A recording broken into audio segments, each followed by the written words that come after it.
But when you put forward legislation that insists on one to the exclusion of the other, you better be careful, because you're going to be hooked in your own noose. And so when I read through the legislation and the policies that surrounded it, I thought, this isn't going to protect the people that it's supposed to protect. But it doesn't matter, because the legislation was never designed to protect people. It was designed to advance a certain kind of political agenda, which is partly why I'm objecting to it. So, and I'm not willing in the slightest to presume that just because activist groups with this postmodern neo-Marxist ethic stand up and say, well, we're on the side of the oppressed, that makes them A, on the side of the oppressed, or B, virtuous. I don't buy either of those arguments. I don't think they stand for what they say they stand for. I don't think they're promoting a doctrine that's going to do what they claim it will do. I don't believe that they're good and the rest of the world bad. I don't buy their oppressor-victim dichotomy. I don't admire their philosophical position. I think they don't know anything about history, or if they do know anything about history, then they're malevolent for pursuing exactly the same policies that led us into terrible situations before. So, in what ways do you think the policies that are being advocated, and maybe you could talk a bit about the particular harms you think that this Canadian bill would have, even if we don't accept the theoretical or political or historical rationale for the bill, could it be that it still produces good consequences? Or do you think that there's even a consequentialist argument against this sort of bill? And if so, what do you think the particular Well, the harms letters to that people I've would be? received from the transsexual people I described indicate instantly that it's not producing positive effects at all. They said, after saying, well, our political views aren't homogenous and we don't like being treated as if they were, and these activists don't speak for us, they say, look, most of us would just like to be a little bit more invisible if we could, and all this terrible concentration on preferred pronouns and identification of transsexual people has made our lives a living hell.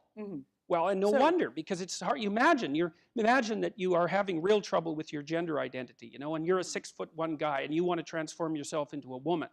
It's going to be hard enough for you to be, you know, quasi-invisible in a socially acceptable way without a bunch of people who purport to be speaking on your behalf, making this like issue du jour for their political reasons. And that's exactly what the letter writers have been telling me.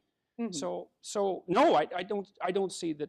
I mean, the legislation was incoherent as originally formulated. Then it was made worse by its shopping before activist groups. There's no evidence whatsoever that it'll have the outcomes that the people who formulated it hypothetically desire, because I don't believe that they desire the best possible outcome anyways. The people who are formulating these sorts of policies state quite forthrightly. So for example, if you go look at women's studies websites, they state quite forthrightly that their aim is the destruction of the patriarchy, whatever the hell that is.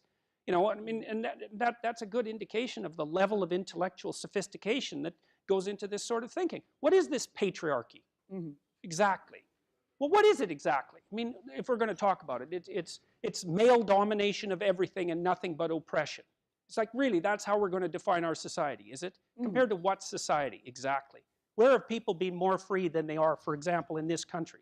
Now, that doesn't mean they're perfectly free, but, you know, forget that. That's never going to happen. It's like, well, this is an oppressive place compared to the hypothetical utopia that I would produce if I happened to be, you know, Stalin for a week. And as I've already pointed out, if you were the hypothetical altruistic utopian of your imagination, then the people right behind you in your bloody revolution would stab you to death in your bed, and you wouldn't get to make your decisions for the benefit of anyone anyways. So how do you think progress should be made in a world where we are freer than we have ever been? Do you think when are there changes that are desirable to be made, and how would you want to see them implemented, if not through policy or through activism, the way that certain groups currently are promoting? Well, back, you know, this happened in the 60s, as far as I can tell, that we got this misbegotten idea that the way to conduct yourself as a responsible human being was to hold placards up to protest, to change the viewpoints of other people, and thereby usher in the utopia. It's like, I think that's all appalling. I think it's appalling, and I think it's absolutely absurd that students are taught that that's the way to conduct themselves in the world. First of all, if you're 19 or 20 or 21, you don't bloody well know anything. You haven't done anything. You don't know anything about history. You haven't read anything. You haven't supported yourself for any length of time. You've been entirely dependent on your state and on your family for the brief few years of your existence, and the idea that you have enough wisdom to determine how society should be reconstructed when you're sitting in the absolute lap of luxury, protected by processes that you don't understand, is absolutely, I mean, it's okay. So that's a bad. Let's call that a bad idea. Sure. Shall we? and then the idea that what you should do to change the world is to find people who you disagree with and shake paper on sticks at them and call them names is also, and it's a, and that you do that before you go out for, here, I'll tell you how serious the activists are. This is something that's just unbelievably comical as far as I'm concerned. So some of you may know that I participated in a debate on free speech, so-called debate at free speech that the University of Toronto hosted. It turned into a forum and whatever that is, but it's certainly not a debate. But one of the things I did when I was talking to the university administration was to suggest how they might deal with the possibility of protesters. So I said, well, that's easy. I know how you can have absolutely zero protesters. Have it in the morning. They won't get out of bed and attend. So we had it at 9 o'clock in the morning, and there was one MPP, member of parliament, who showed up to hand out some pamphlets, not a single protester. So it's like if you want a controversial speaker on campus, just have it at 7 in the morning. You won't get a protester within 50 yards of it because they'll still be sleeping off last night's pot and alcohol-induced hangover.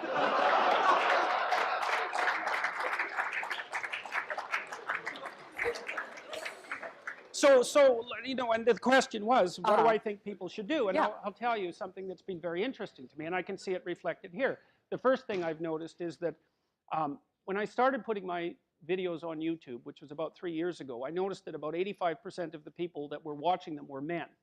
And I thought, that's pretty weird, because about 80% of my students are women, you know, because men are bailing out of universities like mad, and there won't be one in the social sciences and humanities left in 10 years, but, you know, nobody seems particularly worried about that. You can go look that up online if you want, and look at the enrollment curves and just project them 10 years out into the future. And I've been following that for about 20 years.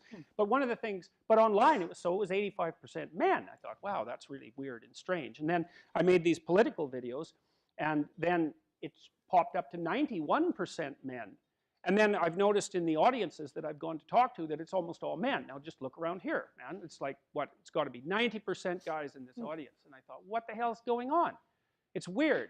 And I noticed that at the first free speech debate at the University of Toronto. I made a point of it. I walked into the room and I thought, wow, these are all men. So I had the men stand up and the women stand up. And I used that as an example of the fact that maybe men and women have different interests. It was, you know, just an ad hoc demonstration, but it's really been borne out by the demographic analysis of my viewers, and I have, you know, about 8 million views or something like that now, so it's a pretty big population. I've been talking nonstop about personal responsibility and about the fact that if you want to change the world, you should bloody well get your act together and quit whining and sniveling about how horrible everything is and about how people owe you more rights and more privileges. And for some reason, that seems to be a message that's really resonating among young men. And I think the reason for that, first of all, I think young women have enough to do. And so that's perhaps part of the reason why the message isn't as necessary for them. They're trying to juggle career. They're trying to figure out how to have a family. And they don't really have any question about whether or not that's useful and proper. So they're off doing that and whatever else they're doing. But young men seem to have more of a choice about that. And many of them are essentially bailing out. And it's partly because I think they've been well punished for their virtues. And so I talk to young guys in particular about, you know, adopting some responsibility and trying to straighten out their lives and to bear the load of being properly and to forthrightly move through existence and to become a credit to themselves and their community. And that's what you should do instead of waving cards at someone telling them to behave more properly because you're morally superior to them. So, and for some reason that message, which is, it's not the sort of message that you would expect to sell, right? It's exactly the opposite of something that you would consider saleable. But my experience has been that the young men in particular are so bloody desperate for that message that they can hardly stand themselves. And it's no wonder, because it's a call to proper being. It's a call to heroic being. And it's a call for people to adopt their individual responsibility and to straighten themselves out and to find out what they could be like if they took on the burdens of existence like respectable, well-educated, articulate, powerful people. And that's to the benefit of everyone. Yeah. And so, well, so that's where the responsibility lies. And I'm not interested in, look, I've thought for many, many years, decades really, about having a political career. I mean, I was interested in a political career when I was 13.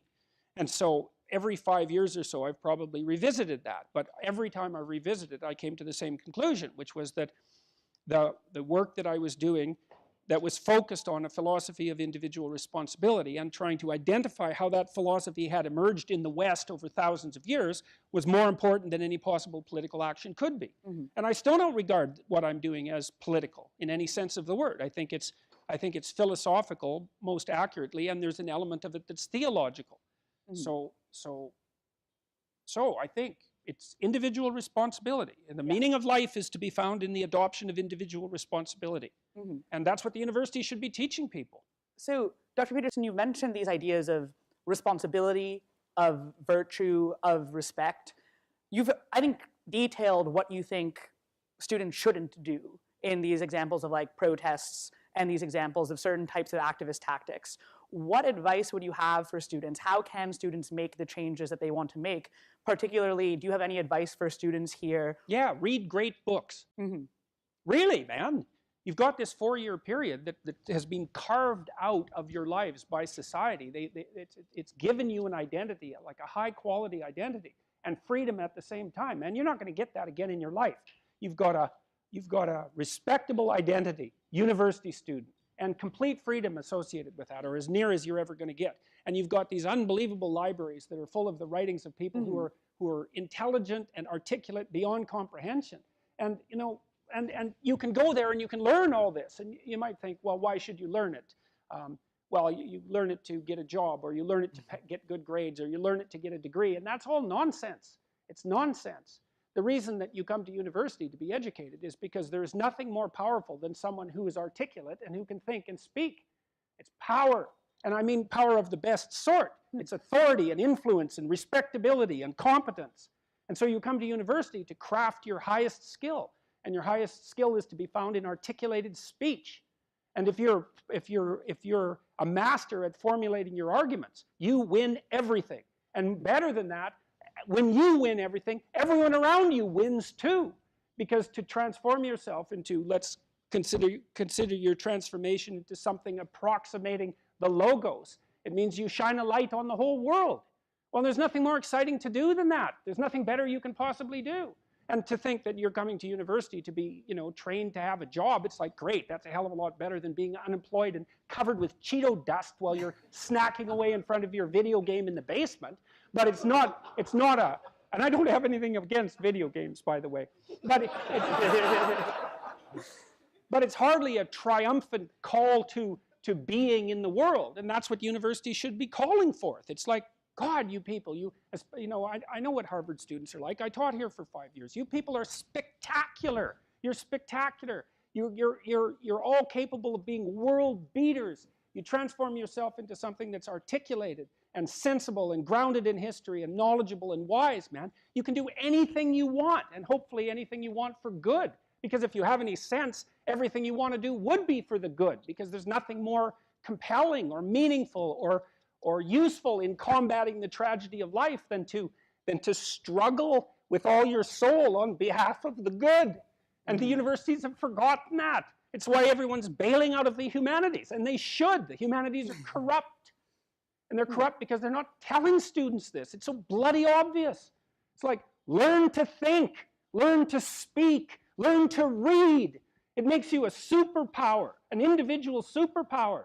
You have and I don't understand why that isn't just told to students. It's not that hard to understand, and everyone wants to hear it. It's like, really? I could do that? I could do that? It's like, yeah, really, you could do that. And the whole society around you has labored for really thousands of years to provide every single one of you with this spectacular opportunity that you have while you're undergraduates and graduate students here, man.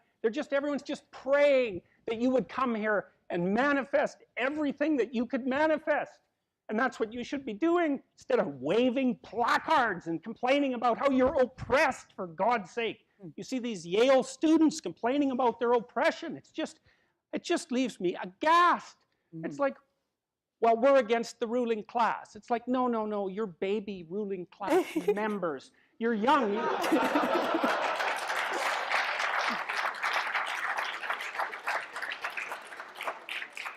the only reason you're not rich is because you're young. You know, that's the best. Really, if you look at the 1% even, the dreaded 1%, you know, most of those people are old. Why? Well, when you progress through life, if you're reasonably successful, you trade in your promising youth for your wealthy old age, but you're still bloody old. Would you trade it? Would you trade your youth for that? Like, if you factor age out of the economic equation, things look a lot different. Well, of course older people have more money. If they have any sense, they've been collecting it for their whole life. Is that somehow unfair? It's not unfair unless you want to be poverty-stricken when you're 70. And you don't want to be poverty-stricken when you're 70. So I just don't understand what's happened to the universities. I can't believe that you're not told when you come the first day, look, man, you're here on a heroic mission. You're going to take your capacity to articulate yourself to levels that are undreamed of. You're going to come out of here unstoppable. You're going to be able to do anything you want. It's like, that's what you're here for. Instead, you're taught that, well, you know, the world's a pretty oppressive place, and you're probably the bottom of the victim pile, and there's virtually nothing you can do about it except, you know, deconstruct the patriarchy. And it's so weak-kneed and so pathetic that universities should be embarrassed that that's what they're peddling to students. I'm embarrassed by it. You know, I've gone on public record telling parents, bloody well send your boys to trade school because at least they'll learn something useful. And that's a terrible thing for someone like me to say, because I do believe that that being articulated and educated in the highest possible manner there's nothing that's better for you and for society. And why have the universities forgotten this? Well, that's postmodern neo-Marxism for you, you know, then the philosophy of intense resentment and oppression and group identity, and God, it's just pathetic. Dr. Peterson, I think